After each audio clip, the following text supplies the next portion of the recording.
Today, let's call spade a spade. It's not a ceasefire, it just seems like a scheduled maintenance break for a bigger and wider war. One day, Washington insists a ceasefire extension and a broader deal are largely negotiated. The next day, Iranian officials claim the two sides are very far and very close at the very same time and accuse the US of playing games. And this keeps on happening in a loop. Just think about it. Every time one capital suggests the deal is nearly done, the other side either contradicts it or punctuates the conversation with a fresh barrage across the Gulf. Well, the latest example came this very week alone. US forces carried out new strikes on Iranian military infrastructure near the Strait of Hormuz, and Iran's IRGC responded by targeting a US-linked airbase in Kuwait, prompting Kuwaiti air defenses to intercept incoming missiles and drones. So with these attacks and counterattacks, the question is, if there is a ceasefire in place, then why these attacks and how many more defensive strikes and limited responses can ceasefire survive before it stops being one in anything but name?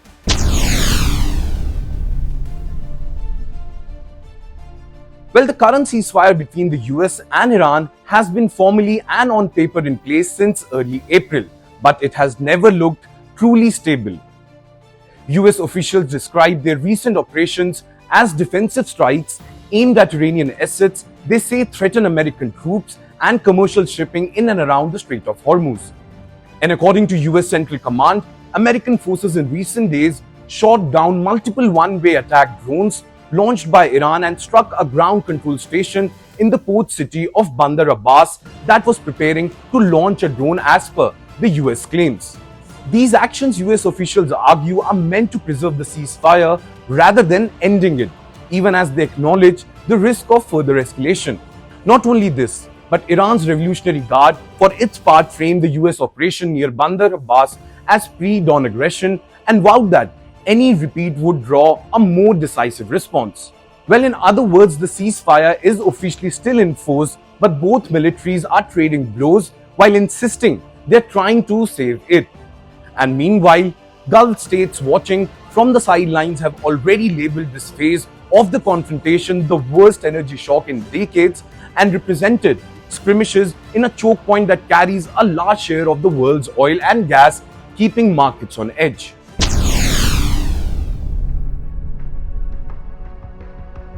Now, politically, the messaging oscillates between optimism and denial at dizzying speed. US President Donald Trump recently declared that a deal with Iran to reopen the Strait of Hormuz and extended the ceasefire was largely negotiated and would be unveiled soon, with an outline for a 60-day extension and a path to renewed nuclear talks already sketched out by the negotiators. In fact, Vice President J.D. Vance echoed that line, saying Washington and Tehran were very close to an agreement but not there yet. Iran, however, has sent starkly mixed signals. Its foreign ministry has said the two sides are simultaneously very far and very close to a deal and has accused Washington of taking conflicting stances several times.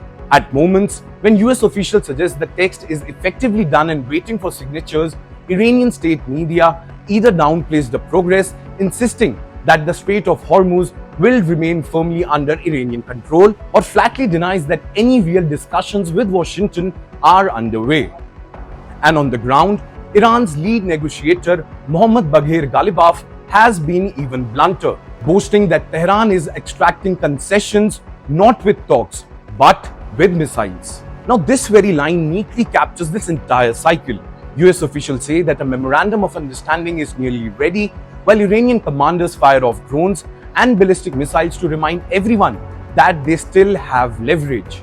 Well, each side's public posture appears calibrated as much for domestic audience as for the other side's diplomat, making the supposed closeness of a deal hard to separate from propaganda.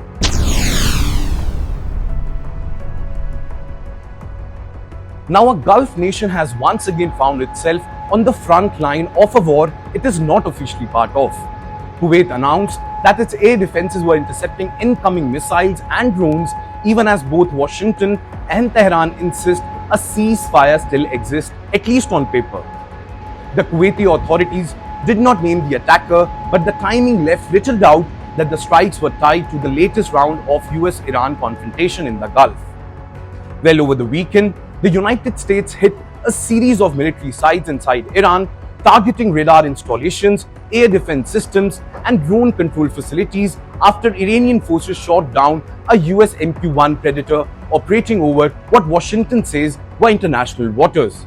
Now, according to US Central Command, fighter jets struck air defense systems, a ground control network, and two one-way attack drones that it said posed a serious threat to ships in the regional waters. Now, Iran's Revolutionary Guard quickly answered to its own channels, claiming it had attacked a US base used in the strikes on Iran.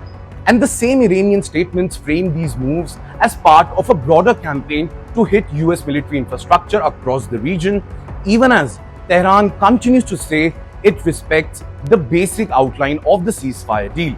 Now, all of this taken together with the earlier attacks and counterattacks, the latest exchange over Kuwait brings the entire situation to an uneasy conclusion. Well, in the beginning, we asked where the ceasefire is, why both sides keep talking about a deal that is always close but never quite real, and how long a ceasefire can survive while missiles and drones keep flying. Well, the current reality answers those questions in the bleakest way possible. The ceasefire exists, but mostly on paper. Rhetoric about peace is constantly undercut by defensive strikes and retaliatory salvos, and countries that try to stay out of the fight are now hearing air raid sirens because two distant capitals cannot decide whether they are ending a war or just pausing it just between barrages. Well, with that, it's a wrap on today's edition of From the News Desk. I'm Yash Goyal signing off for Times Now Digital. For more such videos, keep watching this space, and until next time, take care and thank you so much for watching.